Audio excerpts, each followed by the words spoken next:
ये मामूली चुनाव नहीं है। ये आजादी के पहली बार ये दूसरे तरीके का चुनाव है, क्योंकि इस चुनाव में नरेंद्र मोदी जी और बीजेपी के सीनियर नेता संविधान पर आक्रमण कर रहे हैं। पहली बार इंडिपेंडेंट हिंदुस्तान के इतिहास में उनकी पार्टी के नेताओं ने खुलकर कहा है कि अगर हम चुनाव जीत गए तो हम इस संविधान को बदल देंगे, रद्द कर देंगे, खत्म कर देंगे, फेंक देंगे। अब इसका मतलब समझिए, लोग सोचते हैं कि यह संविधान 70-80 साल पुरानी किताब है। वो सही है, मगर इस संविधान के अंदर जो सोच है वो 70-80 साल पुरानी सोच नहीं है। वो हजारों साल पुरानी सोच है। मैं अमृतसर में हूं। अगर आप गुरु नानक जी की सोच को देखें और समझें तो आपको पता लगेगा कि इस संविधान में गुरु नानक जी की सोच है। और मैं उससे आगे जाता हूं कि इस संविधान की जो नींव है, इस संविधान की जो नींव है वो गुरु नानक जी ने रखी थी, उनकी सोच ने रखी थी।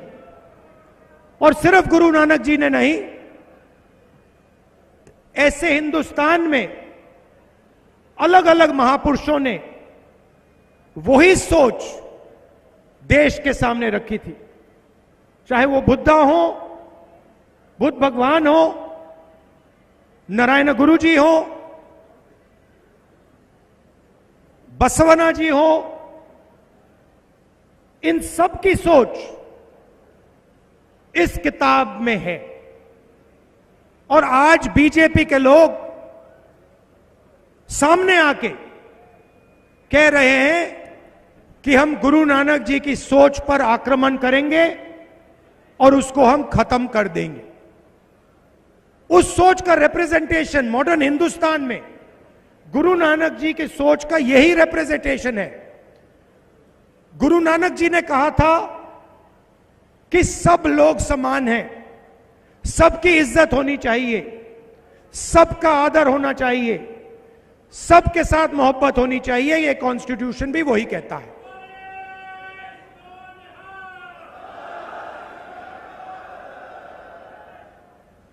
तो चुनाव दो विचारधाराओं के बीच में है।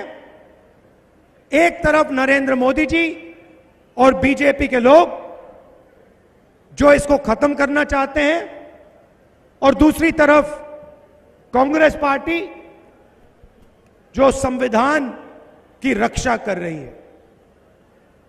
कांग्रेस पार्टी देश की जनता के साथ, अंबेडकर जी के साथ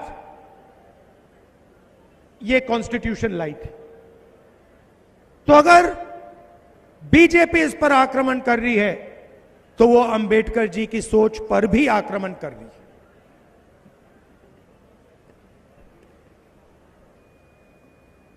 भाइयों और बहनों, आप देश में किसानों की हालत जानते हो, और आप ये भी जानते हो कि पिछले 10 सालों में नरेंद्र मोदी जी ने हिंदुस्तान के किसानों के लिए, पंजाब के किसानों के लिए इतना सा भी नहीं किया। उल्टा आप पर आक्रमण किया। 3 काले कानून लाए, और जब पंजाब के किसान, हरियाणा के किसान, महाराष्ट्र के किसान, मध्य प्रदेश के किसान सड़क पर उतरे तो नरेंद्र मोदी जी ने उनको आतंकवादी कहा। यह बात हम कभी नहीं भूल सकते हैं।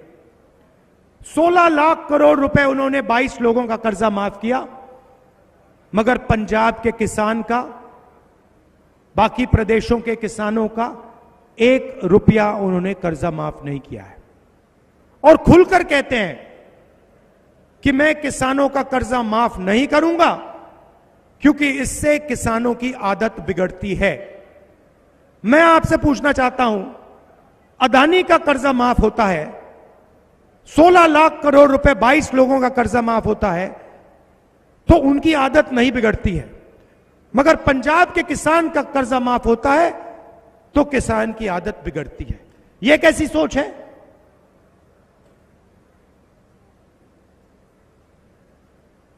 कन्याकुमारी से कश्मीर तक मैं पैदल चला, पंजाब से निकला और हजारों किसानों से मैंने बात की, और किसानों ने सिर्फ 3 चीजें मुझे बोली जो आपके दिल में थी। सबसे पहले आपने कहा कि देखिए राहुल जी, हमें बात समझ नहीं आती है, हमने क्या गलती की है। उनका कर्जा माफ हो जाता है, अदानी अंबानी के लिए कानून बनते हैं, मगर हमारा कर्जा कभी माफ नहीं होता। यह आपने पहली बात बोली।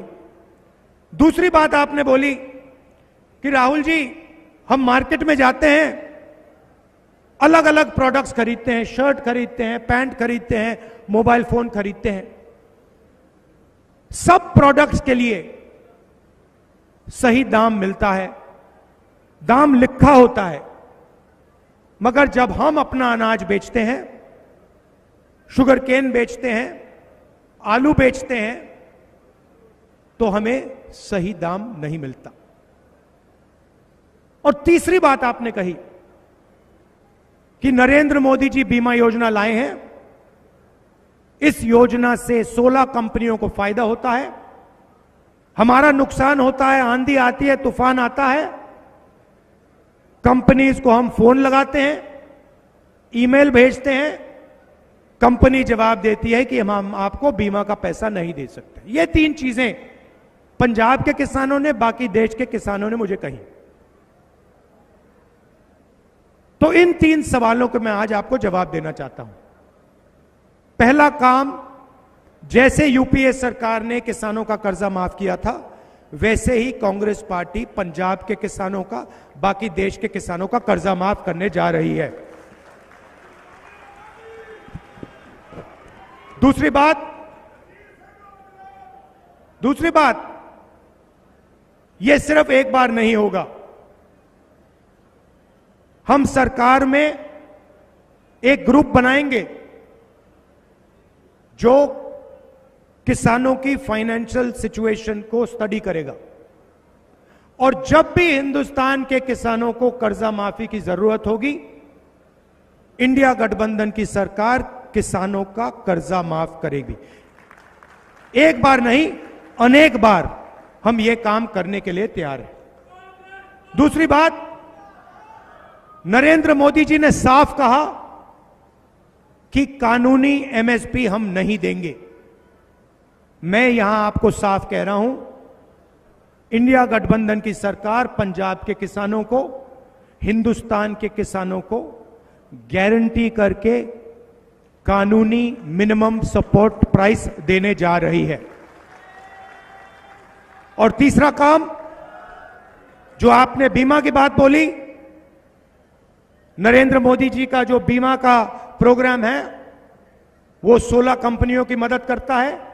इस प्रोग्राम को हम रिस्ट्रक्चर करेंगे, किसान फ्रेंडली बीमा योजना बनेगी, और 30 दिन के अंदर हिंदुस्तान के सब किसानों का पैसा उनके खाते में चला जाएगा, उससे ज्यादा डिले नहीं होगा। ये थी बात किसानों की। अब भाइयों और बहनों, नरेंद्र मोदी जी ने अरबपतियों का काम किया। आपने देखा होगा, पता नहीं देखा नहीं देखा, उनके आजकल बड़े इंटरव्यूज चल रहे हैं। देखा आपने? देखा?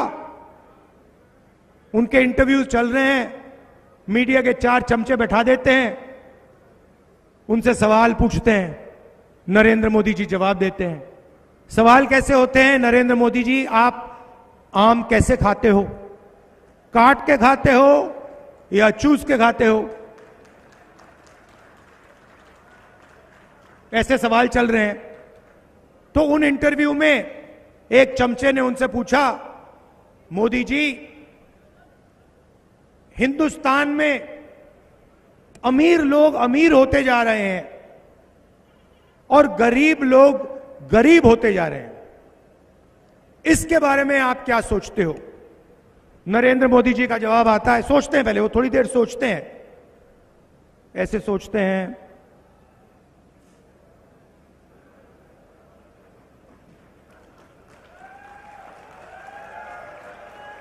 फिर कहते हैं क्या चाहते हो कि मैं सबको गरीब बना दूं?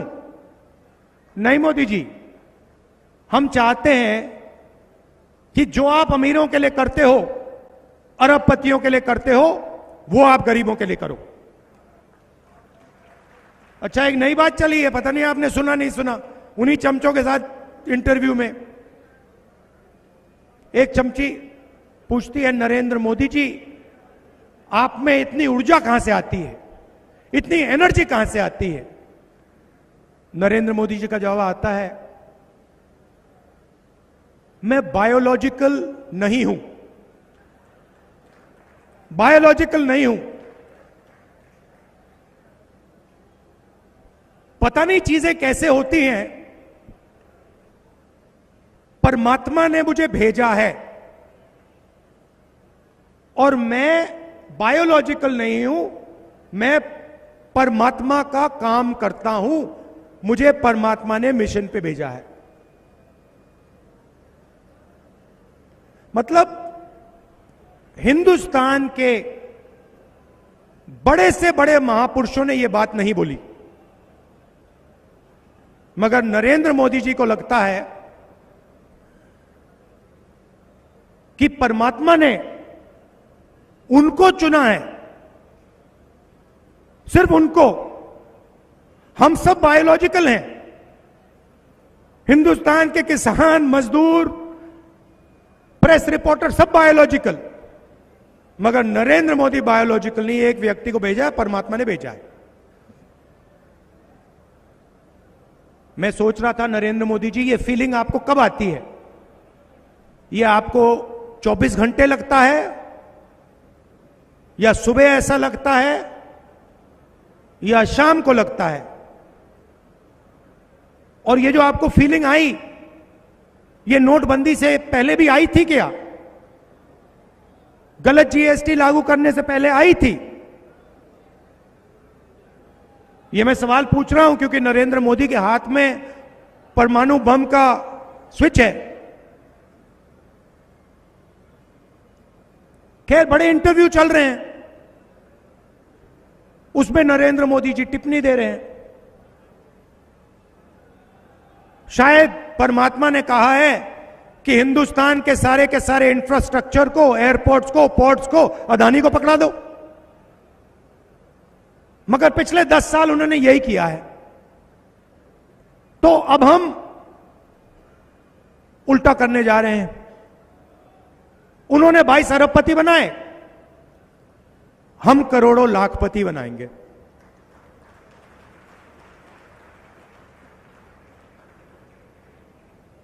कैसे बनाएंगे? महालक्ष्मी योजना, हिंदुस्तान के सब गरीब लोगों की लिस्ट बनेगी, हर गरीब परिवार की लिस्ट बनेगी, पंजाब में, हरियाणा में, बाकी प्रदेशों में, और हर परिवार में से, हर गरीब परिवार में से एक महिला का नाम चुना जाएगा। करोड़ों महिलाओं के नाम आएंगे। 4 जून को इंडिया गठबंधन की सरकार चुनी जाएगी और हम काम शुरू कर देंगे। हर गरीब महिला के बैंक अकाउंट में 4 जुलाई को सुबह आप उठेंगी, 9 बजे आप अपना बैंक अकाउंट खोल के देखेंगी और उसमें इंडिया गठबंधन की सरकार ने 8,500 रुपए आपके लिए अंदर डाल दिए होंगे। जुलाई, अगस्त, सितंबर, अक्टूबर, नवंबर, दिसंबर चलता जाएगा। हर महीने खटाखट खटाखट खटाखट 8,500 रुपए अंदर। साल के 1,00,000 रुपए हिंदुस्तान के हर गरीब परिवार के बैंक अकाउंट में जाएगा। यह क्रांतिकारी काम है। ऐसा काम किसी भी सरकार ने आज तक नहीं किया है। ये हम करने जा रहे हैं।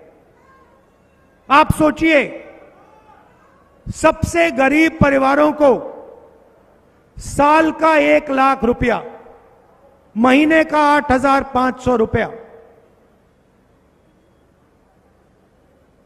इससे गरीबी पर बहुत जबरदस्त चोट लगेगी। लिस्ट में किसानों के परिवार होंगे, मजदूरों के परिवार होंगे, बेरोजगार युवा होंगे और सीधा हम उनके बैंक अकाउंट में पैसे का इंजेक्शन डाल रहे हैं। इसके पीछे सोच है भाइयों और बहनों, इसके पीछे सोच है। आइडिया क्या है मैं आपको बताता हूं। नरेंद्र मोदी जी ने 22 लोगों को लाखों करोड़ रुपए दिए, अंबानी अदानी जैसे लोगों को। उन्होंने उस पैसे को लंदन में खर्च किया, दुबई में खर्च किया, हिंदुस्तान के बाहर खर्च किया, जमीन खरीदी, होटल खरीदे। जब आपके पास पैसा आएगा, आप इसको लंदन में नहीं खर्च करोगे, आप इसको पंजाब में खर्च करोगे, गांव में खर्च करोगे, शहरों में खर्च करोगे, शर्ट खरीदोगे, पैंट खरीदोगे, जूते खरीदोगे, मोबाइल फोन, मोटरसाइकिल, ये चीजें आप खरीदोगे। और जैसे ही आपने इस पैसे से ये चीजें खरीदनी शुरू की, वैसे ही हिंदुस्तान की फैक्ट्रियां, अमृतसर की बंद फैक्ट्रियां एक बार फिर शुरू हो जाएंगी और हिंदुस्तान के बेरोजगार युवाओं को उन्हीं फैक्ट्री में पैसा मिलेगा। तो एक प्रकार से हम हिंदुस्तान की इकोनॉमी को जंप स्टार्ट करने की कोशिश कर रहे हैं। जैसे मोटरसाइकिल में आप पेट्रोल डालते हो और फिर चाबी घुमाते हो, वैसे ही हम आपके जेब में पैसा डाल रहे हैं, आपके बैंक अकाउंट में पैसा डाल रहे हैं और उस पैसे से हिंदुस्तान की अर्थव्यवस्था जंप स्टार्ट होगी, स्टार्ट हो जाएगी। किसानों को हम कर्जा माफ कर रहे हैं, गरीबों के बैंक अकाउंट में 1,00,000 रुपया डाल रहे हैं। आज मजदूरों को मनरेगा के लिए 250 रुपए मिलता है। इंडिया सरकार मजदूरों को मनरेगा के लिए 400 रुपए देने जा रही है। आशा और आंगनवाड़ी की जो महिलाएं हैं, आपकी जो भी आज आमदनी है, 4 जून के बाद हम उसको दुगना कर देंगे, डबल कर देंगे। अब आई बात बेरोजगार युवाओं की। नरेंद्र मोदी जी ने हिंदुस्तान के युवाओं से कहा था 2 करोड़ युवाओं को मैं रोजगार दूंगा। प्राइवेटाइजेशन किया,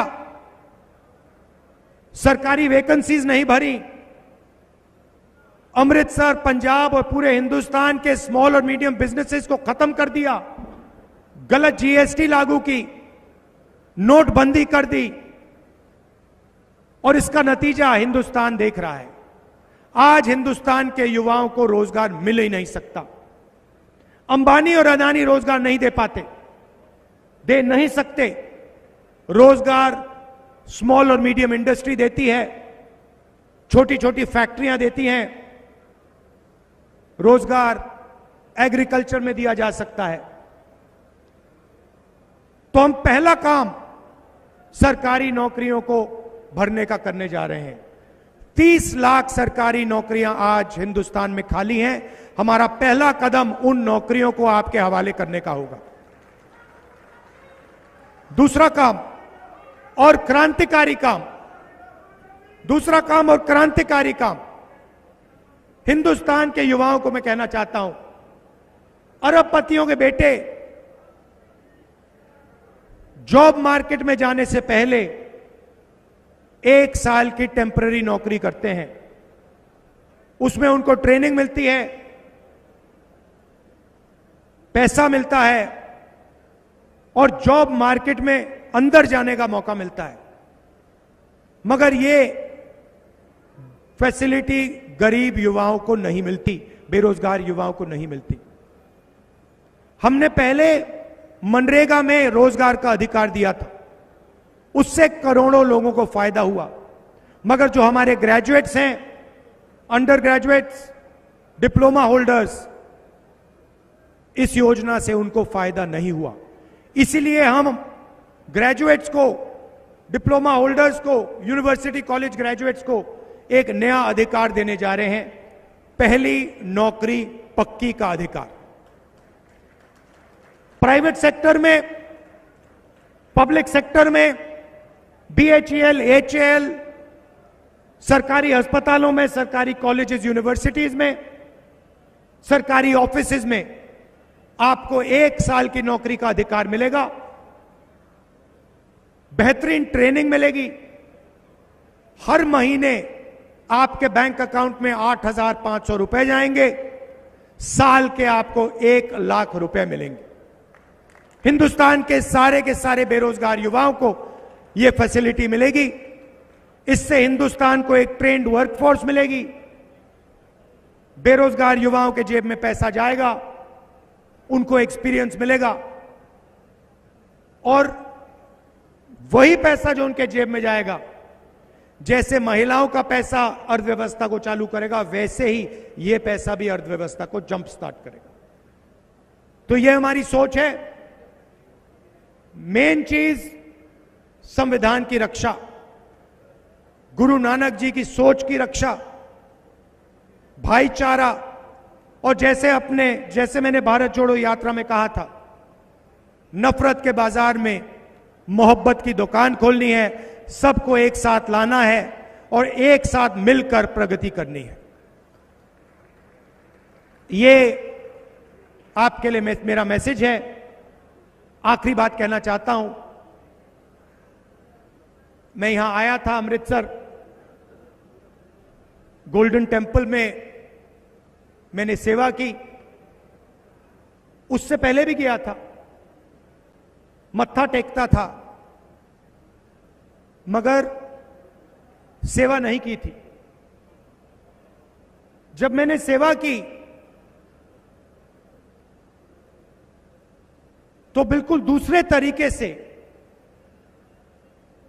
मुझे बात समझ आई, इतनी शांति मिली। और थोड़ा सा जो आपका ये धर्म है, सुंदर धर्म है, इसके बारे में थोड़ा सा मुझे समझ आया। तो मैं आपसे कहना चाहता हूं कि अमृतसर और गोल्डन टेम्पल को हमें एक ग्लोबल सेंटर बनाना चाहिए। धार्मिक सेंटर, पिलग्रिमेज सेंटर, और ये जो सोच है और जो शांति वहां मिलती है, इसको पूरी दुनिया में हम सबको मिलकर फैलाना चाहिए। और इस काम को मैं आपको कह रहा हूं कि इस काम को करने में जो भी मैं कर सकूंगा, जितनी भी मैं शक्ति डाल पाऊंगा, मैं डालने जा रहा हूं।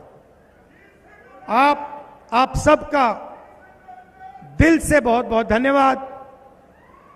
और जो गुरु नानक जी ने, गुरु गोविंद सिंह जी ने रास्ता हमें दिखाया है, उस रास्ते पे हम सबको मिलकर आगे बढ़ना चाहिए। बहुत बहुत धन्यवाद। नमस्कार। जय हिंद, जय पंजाब।